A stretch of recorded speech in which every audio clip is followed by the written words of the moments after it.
आप देख रहे हैं हमारा स्पोर्ट्स चैनल क्रिकेट यारी।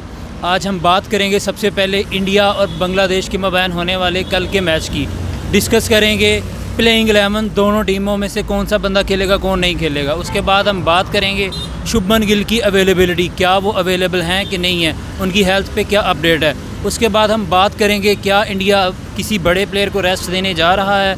और सबसे एंड पे हम बात करेंगे क्या बांग्लादेश इंडिया को अपसेट कर पाएगा और क्या इसको हम अपसेट बोलेंगे। हाँ, क्या इसको हम अपसेट बोलेंगे भी कि नहीं। तो बात करते हैं सबसे पहले उस्मान भाई मेरे को होस्ट, उनसे पूछते हैं कि आपके ख्याल में कल के मैच में आप क्या देख रहे हैं, बांग्लादेश के क्या चांसेस देख रहे हैं आप कल? यार वैसे तो इंडिया बहुत अच्छा खेल रही है, बहुत अच्छा खेल रही होगी। बांग्लादेश एक ऐसी टीम है जो इंडिया को हमेशा तंग करती है, इवन आईसीसी इवेंट में भी तंग करती है। एक वाइड टीम है। आप देख रहे हैं कि पिछले अगर 4 मैचेस देखें between India and Sri Lanka Bangladesh, उसमें से 3 बांग्लादेश जीती है और इंडिया ने 1 मैच जीता क्लिनिकली, जिसमें वो 200 कर गया आपके ईशान किशन। वो तो कल होंगे नहीं।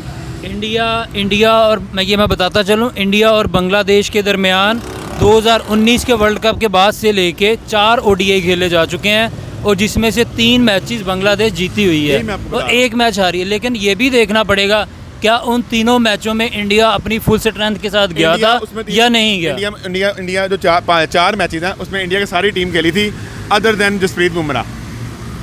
तो आपको नहीं लगता कि इंडिया की बॉलिंग का तो आधा जो 50% है ना वो जसप्रीत बुमराह ही है? कल बुमराह खेल ही नहीं रहे तो फिर आप कैसे जीतेंगे? कल तो रेस्ट कर रहे हैं। आपको क्या लग रहा है कि इंडिया कल किसी को रेस्ट देने जा रहा है? किसी प्लेयर को कल बुमराह रेस्ट कर रहा है। क्या इंडिया इस सिचुएशन में है, उनको इतनी अश्योरिटी? अच्छा, तो मैं बात कर रहा था कि क्या इंडिया सिक्योर हो चुकी है इंडिया की पोजीशन सेमीफाइनल में, जो अब रेस्ट देने का भी सोच? नहीं देखें, ये ना बहुत लंबा वर्ल्ड कप है और बुमराह को वो इतना नहीं कर सकते एक्सपेरिमेंट करते। उनके नज़दीक ये मैच छोटा है, हालांकि छोटा नहीं है, वो इनसे हमेशा हारते हैं, फंसते भी हैं इनसे, इन्हीं के खिलाफ फंसते हैं। उसके बावजूद वो बुमराह को रेस्ट देंगे। इसके ऊपर बुमराह आप देखें, आप पिछले 4 मैच जो इंडिया इनसे हारा है, 3 हारा है, उसमें बुमराह नहीं थे। बुमराह अगर आप अभी भी देखें तो बुमराह इसमें हाईएस्ट विकेट टेकर है वर्ल्ड कप के विद मैट हेनरी। 8 विकेट दोनों के इक्वल हैं।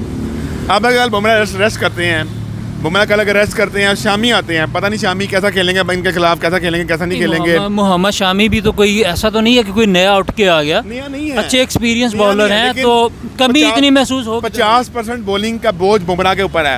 एग्री। तो इंडिया कैसे जीतेगा कल का मैच? मुझे लग रहा है इंडिया जीत रहा है। आपको लग रहा है इंडिया जीत रहा है कल मैच? मेरे ख्याल में तो इंडिया को मुश्किल नहीं होनी चाहिए। मतलब जो अब हम वो रेफरेंस दे रहे हैं ना कि इंडिया बांग्लादेश ने इंडिया को 3 मैचेस हराए, जो जहाँ तक मुझे याद है इंडिया उसमें फुल स्ट्रेंथ नहीं थी।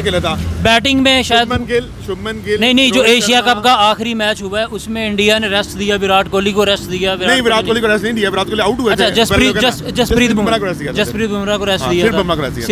सिराज भी वो खेले थे। मुझे जो याद आ रहा है ना, जो मुझे याद आ रहा है 2-3 प्लेयर्स को रेस्ट दिया। कुलदीप यादव को रेस्ट दिया था। कुलदीप यादव को रेस्ट दिया था, वो नहीं खेले। तो वो इंडिया अगर रेस्ट नहीं देगा तो इंडिया, मेरे ख्याल में इंडिया फेवरेट है।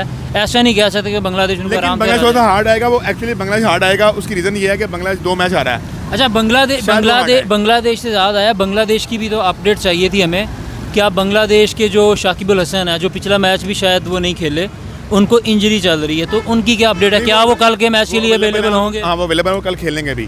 क्योंकि जो मीडिया में आ रहा था वो उनका कोई स्कैन की कोई रिपोर्ट अवेटेड थी, और उसके बाद वो बताया जा रहा था कि पिछला मैच इसलिए भी थोड़ा रिस्क नहीं लिया कि उनको पता था उन्होंने हार रही है इंग्लैंड से। अच्छा, आप श्योर थे कि वो इंग्लैंड से हारेगी, इसलिए उन्होंने कहा चलो ये तो रेस्ट तो कराए ना। और दूसरे नंबर पे बांग्लादेश की एक और न्यूज़ चल रही थी लिटन दास के हवाले से। वो कल किसी प्रेस कॉन्फ्रेंस में आए हैं तो वहाँ पे सुनने में आई है कि जो उनके अपने बंगाली एनालिस्ट से उन्होंने कोई पिक्चर्स वगैरह ली हैं उनके साथ, तो उस चीज़ पे लिटन दास ने एतराज़ उठा दिया। लिटन दास ने एतराज़ किया कि ये पिक्चर्स ले रहे हैं, हमें डिस्टर्ब कर रहे हैं। तो उसको लेके भी बांग्लादेश में काफ़ी ज़्यादा काफ़ी मुद्दा उठाया गया। बंगाली जो स्पेक्टेटर्स हैं हमेशा ऐसा की हरकतें करते हैं, वो भी कोई कम तो नहीं है किसी से। एशियन स्पेक्टेटर्स मोस्टली है ऐसे हैं, इंडियन स्पेक्टेटर्स देते हैं, क्या करते हैं, ये करते हैं। मतलब उन्होंने कहा जहाँ इतनी कंट्रोवर्सी चल रही है, कंट्रोवर्सी और इस वर्ल्ड कप को एक कंट्रोवर्शियल वर्ल्ड कप बनाना जी, भाई बनाना है इसको। अच्छा, तो अभी बात करते हैं, सबसे पहले तो हम इनकी प्लेइंग 11 डिस्कस करते हैं 1 बाय 1। बांग्लादेश, आपको क्या लग रहा है वो लास्ट मैच में जो प्लेइंग 11 खेली थी वही जाएगी या बांग्लादेश में अगर कोई एक आधे शाकिब वापस आएंगे और एक आधे चेंज अगर हुई तो शायद वो 3 पेस बॉलर खिलाएं कल के मैच में इंडिया के खिलाफ।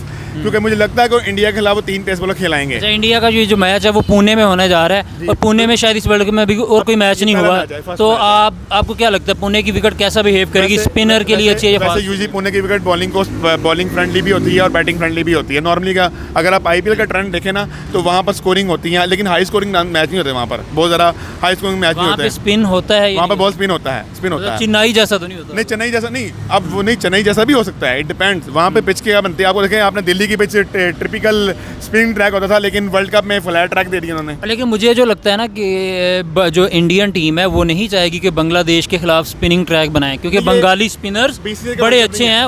ICC का है। लेकिन आपने जो ट्रेंड देखा है ना, आपने देखा उनका मैच दिल्ली में 2 मैचेस हुए, एक मैच में बिल्कुल टर्न नहीं हो रहा था जो अफगानिस्तान और इंडिया का मैच नहीं, वो अगले मैच में फुल टर्न नहीं भाई, वो अफगानिस्तान का टर्न हो रहा था। अफगानिस्तान ने अपने भाइयों को आधी पिच पे बॉलें दी थी अगेंस्ट इंग्लैंड। वो दिल से खेले। नहीं, ऐसी बात नहीं है, ऐसी बात नहीं है। पिच जो थी ना वो थोड़ा स्पोर्टिव थी, फास्ट बॉलिंग के लिए और बैटिंग के लिए।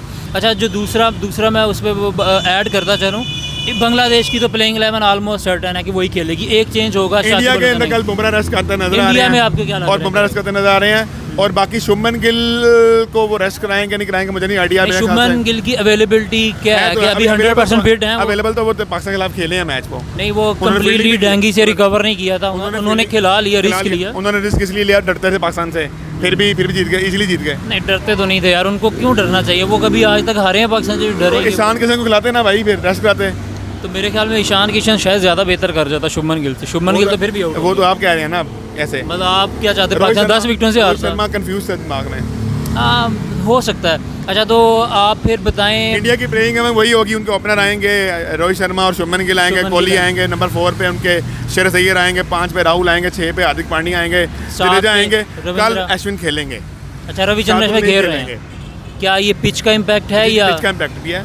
शार्दुल ने पिछले मैच में शार्दुल इतने इफेक्टिव नजर भी नहीं आए अपनी सीम बॉलिंग से, और बैटिंग में भी वो इतने जितने रन शार्दुल करेंगे उतने रविचंद्रन अश्विन भी करेंगे। अश्विन शायद उससे ज़्यादा कर लें। हाँ, अश्विन ने आई गेस 5 टेस्ट 100 किए हुए हैं, तो बेहतर बैट्समैन, अच्छी बैटिंग करते हैं। और ODI में खास तौर पे जहाँ पे आपको स्ट्राइक रोटेशन भी चाहिए होगी, अगर आप कहीं पे फंस गए हैं तो जो अश्विन है वो अच्छी बैटिंग। रोहित शर्मा कल अश्विन को खिलाएंगे, वो मिस नहीं करेंगे। और अश्विन का एक और चीज़ है, वो दिमाग से खेलते हैं, मतलब वो अच्छी बैटिंग करते हैं, वो सिचुएशन के हिसाब से अच्छा रिस्पॉन्ड करते हैं। दिमाग से खेलने की बात नहीं है, इंडिया के पास ऑप्शन नहीं है। इंडिया कल तीसरा स्पिनर उनको एज अ थर्ड स्पिनर खिलाएगा। और इंडिया की बैटिंग जितनी स्ट्रॉन्ग है, मुझे नहीं लगता कि उनको नंबर 8 पे कोई ऐसा बैट्समैन चाहिए कि जो आपको 60-70 रन करे। आपको 30-40 रन वाला भी चाहिए। ये मुझे भी समझ नहीं आ रही कि उनका टॉप ऑर्डर स्कोर कर रहा है, उसके बावजूद इतना डरे हुए हैं कि वो 8 पे भी शार्दुल खिला रहे हैं। मैं तो इवन के चाहूँगा कि उनको मोहम्मद शामी को इंडक्ट कर लेना चाहिए था बुमराह और सिराज के साथ। बॉलिंग और स्ट्रॉन्ग करनी चाहिए उनको। 8 नंबर पे बैटिंग की जरूरत नहीं पड़ने वाली, कभी भी नहीं पड़ेगी जरूरत। खैर एनीवेज कल देखते हैं क्या करता है। मुझे तो कल लग रहा है जो इंडिया 55-45 इंडिया। और बॉलर आप बता देना। ठीक है, बॉलर उनके जसप्रीत बुमराह आप कह रहे हैं रेस्ट करेंगे। अगर रेस्ट करते हैं तो 55-45 है। मोहम्मद शामी और सिराज के साथ जाएंगे वो, शामी के साथ जाएंगे। और स्पिनर कुलदीप यादव खेलेंगे। मतलब वो सेम प्लेइंग 11 होगी पाकिस्तान वाली, सिर्फ एक रेस्ट देंगे अगर बुमराह को दिया। और शायद अगर शुभमन गिल पर अगर वो रेस्ट देना चाहिए। बुमराह को तो वर्कलोड मैनेजमेंट बनता भी है, क्योंकि आप 9 मैचेस तो नहीं खिलाना चाहोगे ना अपने मेन जो आपका पेस बॉलर है। अगर बुमराह कल इंजर्ड हो जाए, एग्जांपल दे रहा हूँ, कल इंजर्ड हो जाए, उनके 5 बड़े मैच बाकी हैं, सिर्फ पाकिस्तान वाला मैच नहीं है। आप वही कह रहे हैं कि वो जो पाकिस्तान गलती करने जाता है ना कि अपने बॉलर को सारे के सारे मैचेस खिलाना शुरू, वो इंडिया नहीं वो गलती करता।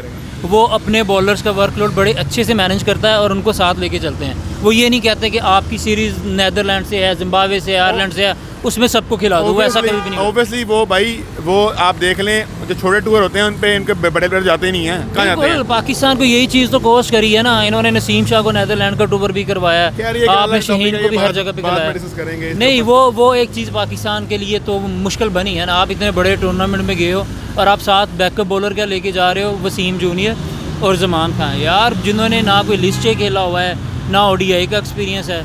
अल्लाह ही हाफ़िज़ है। अच्छा, अब सबसे एंड पे हम चलो बात करते, टॉपिक से थोड़ा हट गए थे कि बांग्लादेश या इंडिया कौन फेवरेट है आपकी नज़र? मेरे ख्याल से अगर कल बुमराह नहीं खेलते तो बांग्लादेश के चांसेस हैं। कितने % आप दे रहे हैं उनके चांस? 55-45। अरे मेरे ख्याल में बुमराह खेलें या ना खेलें, इंडिया की टीम पहले ही बड़ी स्ट्रॉन्ग है और उनके पास काफ़ी ज़्यादा डेप्थ मौजूद है।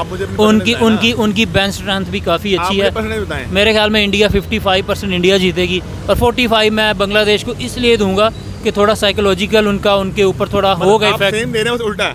हाँ उल्टा है, मतलब इंडिया जीत रही है लेकिन 55%। और आपको पता है रिजवान साहब ने तो कहा था कि इंडिया 100% जीतेगी। हाँ रिजवान साहब तो थोड़े ऑप्टिमिस्टिक हैं, वो तो इंडिया को लेकर, सिर्फ इंडिया को लेकर, बाकियों को नहीं। हाँ इंडिया को लेकर। चलें कंक्लूड करते हैं आज हम इस वीडियो को यहाँ पे ही। आप काइंडली हमारा जो यूट्यूब चैनल है उसको लाजमी सब्सक्राइब करें, लाइक करें और शेयर करते रहें। मिलते हैं अगली वीडियो में एक नए टॉपिक के साथ। अल्लाह हाफ़िज़। Thank you.